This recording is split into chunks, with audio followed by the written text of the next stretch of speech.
नमस्कार ओडिशा। आज मार्च 7 तारिख शनिवार। चलतु जानिबा 10टी गुरुत्वपूर्ण खबर विषय रे। भिडियोटी आपको पसंद आसिले गोटे लाइक करदेवे और चैनल को सब्सक्राइब करने को भूलिबेनी।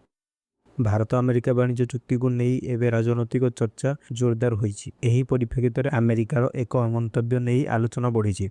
अमेरिका कही जे चीन परी भारत को प्रतिद्वंदी भाव उभो करने के माने देवे नहीं। वर्तमान भारत गस्तरे थिबा अमेरिकार उपविदेशक सचिव क्रिस्टोफर लेंडी एही मंतव्य देइथिबा कहाଯାଇଛି। मार्च 3 रु 6 तारिख पर्यंत 4 दिनिया भारत गस्तरे थिबा लेंडो भारतर बुद्धिजीवी अर्थनैतिक प्रशंसा करथिले, किंतु सही सहित भारतर अमेरिका वाणिज्य चुक्ति को अमेरिका निज स्वार्थ को अधिक गुरुत्व देइथिबा संकेत मध्य मिली।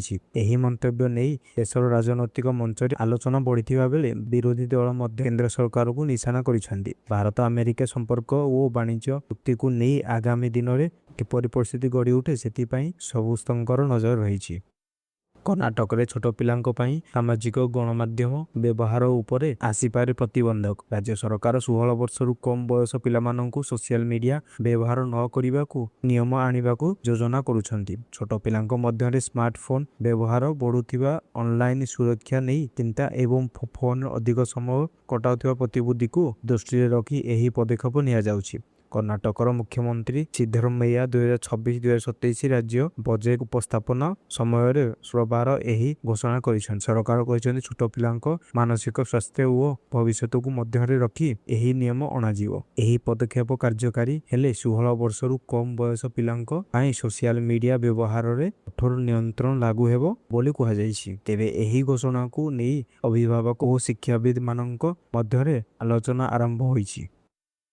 मध्य प्रदेश रेलवे चलता ट्रेन रे घटी एक अभावन घटना। ट्रेन शौचालय जड़े विचारपति पत्नी मृतदेह उद्धार होईछि। सूचना अनुसार कांचीगुड़ा भगत कोठा एक्सप्रेस रे यात्रा करुवा बेले राजस्थान निम्बहेड़ा रे अतिरिक्त जिला और सेक्शन कोर्ट जज राजकुमार चौहान पत्नी उषा चौहान ट्रेन शौचालय को जाइथिले, किंतु दीर्घ समय पर्यंत से फेरी नथिले। पर यात्री माने और रेलवे कर्मचारी तांको ट्रेन शौचालय अचेत अवस्था उद्धार करथिले। तुरंत तांको हॉस्पिटल को नहीं जाइथिले। सेठारे डाक्टर तांको मृत घोषणा करथिले। खबर अनुसार जज राजकुमार चौहान निज पत्नी सह जोधपुर रु निम्बहेड़ा फेरुथिले। दुई जन रिजर्वेशन अलग अलग कोच रे थिबारु सेमाने अलग अलग यात्रा करुथिले। घटना संपर्क में रेलवे पुलिस और स्थानीय प्रशासन तदंत आरंभ करिछि। मृत्युर सठिक कारण पोस्टमार्टम रिपोर्ट रे स्पर्श हेबो बोली कहा जायछि। मध्यप्राच्य चलुवा संकट मध्य पुणी थे भारतीय नाविक थिबा एक तैल टैंकर उपरे आक्रमण होईछि। प्रारंभिक सूचना अनुसार इराक कलगजीवर बंदर निकट में लंगर होइथिबा बाहामास पताका वहन करुथिबा अशुद्ध तैल टैंकर को रिमोट कंट्रोल डंगा माध्यम टार्गेट करा जायथिबा कहुଯାଇଛି। भारतर जहाज चलाचल निर्देशालय सूचना अनुसार सोनागोल नाविवे नामक एही टैंकर रे 10 जन भारतीय नाविक थिले। ए पर्यंत कौन मृताहत होइथिबा सूचना मिली नाही। कुवैत बंदर पाखरे घटिथिबा एक बड़ विस्फोरण पर आउ एक टैंकर लंगर थिबा बेले पानी नहीं तेल ढाली देथिबा मध्य जଣା पड़िछि। उल्लेखयोग्य ईरान और अमेरिका इजराइल मध्य तनातनी व संघर्ष आरंभ होगा परठारु ए पर्यंत 9टी तैल परिवहनकारी जहाज उपरे आक्रमण होइथिबा खबर मिलिछि। एही समस्त जहाज रे भारतीय नाविक थिबा कहा जायछि।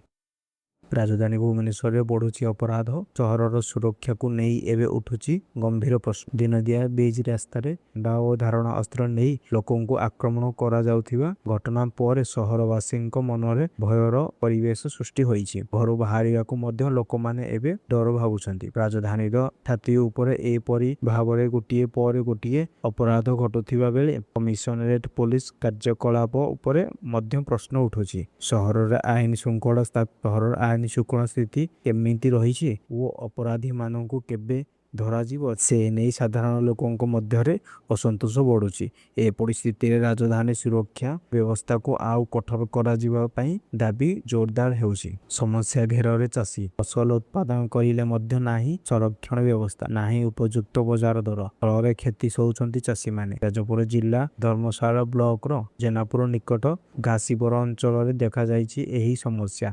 ଏଠାରେ ଶହ ଶହ ଚାଷୀ ପିଛିଲା 15 ବର୍ଷ ଧରି ଆଳୁ ଚାଷ କରୁଛନ୍ତି। ପ୍ରତ୍ୟେକ ଋତୁରେ ପ୍ରାୟ 50 ଟନ୍ ପର୍ଯ୍ୟନ୍ତ ଆଳୁ ଉତ୍ପାଦନ ହେଉଛି। କିନ୍ତୁ ଫସଲ ସଂରକ୍ଷଣ ପାଇଁ ଅଞ୍ଚଳରେ କୌଣସି ଶୀତଳ ଭଣ୍ଡାର ନଥିବାରୁ ଚାଷୀମାନେ ଆଳୁକୁ ଦୀର୍ଘ ସମୟ ରଖିପାରୁନାହାନ୍ତି। ଅନ୍ୟପଟେ ବଜାରରେ ଆଳୁ ବିକ୍ରି କଲେ ମଧ୍ୟ ଚାଷୀମାନେ ଉପଯୁକ୍ତ ମୂଲ୍ୟ ପାଉନାହାନ୍ତି। ଏହି ସମୟରେ ସରକାର ବାହାର ରାଜ୍ୟରୁ ଆଳୁ ସ୍ଥାନୀୟ ଚାଷୀମାନଙ୍କୁ ଅଣଦେଖା ଅଭିଯୋଗ ଉଠିଛି। ଚାଷ କରିଲେ ମଧ୍ୟ ଲାଭ ମିଳୁନଥିବାରୁ ଚାଷୀମାନଙ୍କ ମଧ୍ୟରେ ଅସନ୍ତୋଷ ବଢ଼ିବା ସହ ସରକାରଙ୍କ ହସ୍ତକ୍ଷେପ ଦାବି ଜୋରଦାର ହେଉଛି। ସରକାରୀ ବ୍ୟବସ୍ଥାର ତ୍ରୁଟିରେ ଅସୁବିଧାରେ ପଡ଼ିଛନ୍ତି ଜଣେ ବୃଦ୍ଧ। ବଞ୍ଚିଥିବା ସତ୍ତ୍ୱେ ଆଧାର କାର୍ଡରେ ତାଙ୍କୁ ମୃତ ଦେଖାଇଥିବା ଘଟଣା ସାମ୍ନାକୁ ଆସିଛି। କେନ୍ଦ୍ରାପଡ଼ା ଜିଲ୍ଲାର ବାବାଜୀ ନାମକ ଜଣେ ବୃଦ୍ଧଙ୍କ ଆଧାର ତଥ୍ୟ ଅପଡେଟ୍ ସମୟରେ ତାଙ୍କୁ ମୃତ ବୋଲି ଚର୍ଚ୍ଚା କରାଯାଇଛି। ଏହାର ପରିଣାମରେ ତାଙ୍କର ଭତ୍ତା ଓ ରାସନ କାର୍ଡ ସୁବିଧା କଟିଯାଇଛି। ବଞ୍ଚିଥିବା ସତ୍ତ୍ୱେ ସରକାରୀ ରେକର୍ଡରେ ମୃତ ଦେଖାଯିବାରୁ ବୃଦ୍ଧ ଏବେ ଦୁର୍ଦ୍ଦଶାରେ ପଡ଼ିଛନ୍ତି। ଦିନକୁ ଦିନ ଜୀବିକା ଚଳାଇବା ତାଙ୍କ ପାଇଁ କଠିନ ହୋଇପଡ଼ିଛି। ସରକାରୀ ତ୍ରୁଟି ସୁଧାରିବା ପାଇଁ ସେ ବିଭିନ୍ନ କାର୍ଯ୍ୟାଳୟ ଦୌଡୁଥିବା ସତ୍ତ୍ୱେ ଏପର୍ଯ୍ୟନ୍ତ ସମସ୍ୟାର ସମାଧାନ ହୋଇନାହିଁ। ଏହି ଘଟଣା ପୁଣି ଥରେ ସରକାରୀ ତଥ୍ୟ ଅପଡେଟ୍ ବ୍ୟବସ୍ଥା ଉପରେ ପ୍ରଶ୍ନ ଉଠାଇଛି। ଢେଙ୍କାନାଳ ଜିଲ୍ଲାରେ ଘଟିଛି ଏକ ଭୟାବହ ସଡ଼କ ଦୁର୍ଘଟଣା। ଘରେ ପଶିଗଲା 18 ଚକିଆ ଟ୍ରକ୍। ଶୋଇଥିବା ସମୟରେ ଜଣେ ବ୍ୟକ୍ତିଙ୍କ ମୃତ୍ୟୁ ହୋଇଛି। ଘଟଣାଟି ଘଟିଛି ବନ୍ଦିଆ ଥାନା ଅନ୍ତର୍ଗତ କରମୂଳ ହାତୀବାରି ଗ୍ରାମରେ। ମୃତକ ହେଲେ ଗ୍ରାମର ଅସ୍ଥିରତ ରାୟ। ସୂଚନା ଅନୁଯାୟୀ ଗତକାଲି ବିଳମ୍ବିତ ରାତିରେ ଏକ 18 ଚକିଆ ଟ୍ରକ୍ ପ୍ରଥମେ ଗୋଟିଏ ଟ୍ରାକ୍ଟରକୁ ଧକ୍କା ଦେଇଥିଲା। ପରେ ନିୟନ୍ତ୍ରଣ ହରାଇ ଟ୍ରକ୍ଟି ନିକଟସ୍ଥ ଏକ କୋଠା ଘରେ ପଶିଯାଇଥିଲା। ଘରର କାନ୍ଥ ଭାଙ୍ଗି ପଡ଼ିଥିବାରୁ ସେଠାରେ ଶୋଇଥିବା ସ୍ଥିରତ ରାୟ ଗୁରୁତର ଆହତ ହୋଇଥିଲେ ଓ ପରେ ତାଙ୍କର ମୃତ୍ୟୁ ଘଟିଥିଲା। ଖବର ପାଇ ପୋଲିସ ଘଟଣାସ୍ଥଳରେ ପହଞ୍ଚି ତଦନ୍ତ ଆରମ୍ଭ କରିଛି। ଏହା ସହିତ ଅନ୍ୟ ଏକ ବାଇକ୍ ଦୁର୍ଘଟଣାରେ ମଧ୍ୟ 2 ଯୁବକଙ୍କ କାଳ ମୃତ୍ୟୁ ହୋଇଥିବା